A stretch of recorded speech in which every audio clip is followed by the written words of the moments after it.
দলৰ কংগ্ৰেছ দলৰ বিধায়িনী দলৰ মই নেতা আৰু আমাৰ উপনেতা উপদলপতি ৰকিবুল হুছেইন ডাঙৰীয়া আমি দুইজনেই যোৱা ২৪ তাৰিখে দিনৰ ভাগতেই ইয়াত এজন মানুহক অসম আৰক্ষীয়ে আনি দিনৰ গুলীয়াই হত্যা কৰিছে, যিটো কোৱা হয় এক্সট্ৰা জুডিচিয়েল কিলিং। তেওঁক প্ৰথম ক'লে তেওঁ ডকাইত আৰু দ্বিতীয়তে তেওঁৰ নাম ক'লে এটা, পৰৱৰ্তী সময়ত সেই নামো বদলি হৈছে।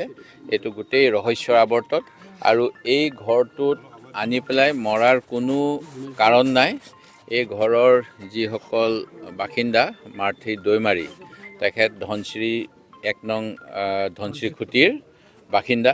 স্থানীয় ৰাইজেও শুনিছে দিনৰ ভাগত কি হৈছে আৰু এনেধৰণৰ মুকলিভাৱে হত্যা কৰাটো এখন গণতান্ত্ৰিক দেশত ভাবিব নোৱাৰা কথা। এই কাম অসমত এতিয়া আৰম্ভ হৈছে। আগত এটা সময়ত গুপ্ত হত্যা হৈছিল, এতিয়া দিন দুপৰতে এনেকৈ আৰক্ষী প্ৰশাসনৰ দ্বাৰা মুক্ত হত্যা হোৱাটো আমি কংগ্ৰেছ দলে ইয়াৰ তীব্ৰ প্ৰতিবাদ কৰিছোঁ আৰু এই ঘটনাখিনি ৰহস্যৰ আৱৰ্তত কিয় হ'ল কি নহ'ল, গুৱাহাটী উচ্চ ন্যায়ালয়ত এজন অধিবক্তাই অসমত এক্সট্ৰা জুডিচিয়েল কিলিং হয় বুলি এটা PIL কৰিছিলে।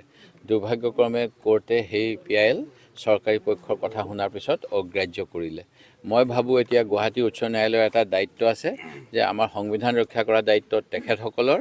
সেই গতিকে তেখেতসকলে নিজাববীয়াকৈ চৌমতো এই হত্যাকাণ্ড, এই গোটেই ঘটনাখিনি তেওঁলোকে ল'ব লাগে আৰু কোৰ্টৰ যোগেদি তেওঁলোকে গোটেই তদন্ত কৰিব লাগে। আৰু যিখিনি হিউমেন ৰাইটছ বুলি কথা আছে, আমাৰ হিউমেন ৰাইটছৰ ভাইলেশ্যন বহুতখিনি হৈছে। এতিয়া প্ৰাৰম্ভিকভাৱে গম পাইছোঁ যে অন্য কথা বাদ দি এজন মানুহ দিন দুপৰত নিজৰ ঘৰৰ পৰা ভাবুকি দি উলিয়াই নিছে, উলিয়াই নি পুলিচে ইয়াতে আহি এটা হত্যাকাণ্ড সংঘটিত কৰিছে।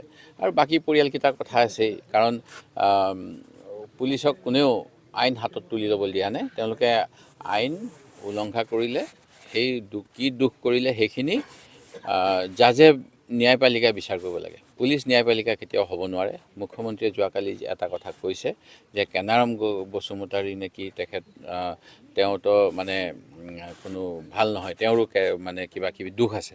এই কথাখিনি বিচাৰ কৰিব ন্যায়ালয়ে। ন্যায়ালয়ত বহুত বিচাৰ হ'বলগীয়া। সেই গতিকে এইখিনি আমি আহি চালোহি আৰু অসমত এনেকুৱা আইন শৃংখলা পৰিস্থিতি, যি সময়ত আমাৰ নতুনকৈ এজন গভৰ্ণৰো আহিছে, মই ভাবিম যে গভৰ্ণৰে আমাৰ কেন্দ্ৰীয় চৰকাৰৰ প্ৰতিনিধি, তেখেতৰো দায়িত্ব আছে। অসম চৰকাৰৰ গৃহ বিভাগ